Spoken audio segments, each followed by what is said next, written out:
ಭಾರತದ ಪಾಲಿಗೆ ಇಂದು ಐತಿಹಾಸಿಕ ದಿನ. ಜಪಾನ್ ದೇಶವನ್ನು ಹಿಂದಿಕ್ಕಿರುವ ಭಾರತ ಇದೀಗ ವಿಶ್ವದ 4ನೇ ಅತಿ ದೊಡ್ಡ ಆರ್ಥಿಕತೆಯಾಗಿ ಹೊರಹೊಮ್ಮಿದೆ.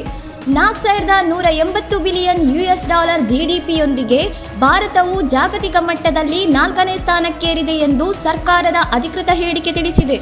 ಕಳೆದ ಹಣಕಾಸು ವರ್ಷದ 2ನೇ ತ್ರೈಮಾಸಿಕದಲ್ಲಿ 8.2% ಭರ್ಜರಿ ಬೆಳವಣಿಗೆಯನ್ನು ದಾಖಲಿಸುವ ಮೂಲಕ ವಿಶ್ವದ ಅತ್ಯಂತ ವೇಗವಾಗಿ ಬೆಳೆಯುತ್ತಿರುವ ಪ್ರಮುಖ ಆರ್ಥಿಕತೆ ಎಂಬ ಹೆಗ್ಗಳಿಕೆಯನ್ನು ಭಾರತ ಉಳಿಸಿಕೊಂಡಿದೆ. ಈ ಅದ್ಭುತ ಯಶಸ್ಸಿನ ಹಿಂದೆ ಬಲವಾದ ದೇಶೀಯ ಬೇಡಿಕೆ ಮತ್ತು ಜನರ ಖಾಸಗಿ ಬಳಕೆ ಪ್ರಮುಖ ಪಾತ್ರ ವಹಿಸಿದೆ ಎಂದು ತಜ್ಞರು ವಿಶ್ಲೇಷಿಸಿದ್ದಾರೆ.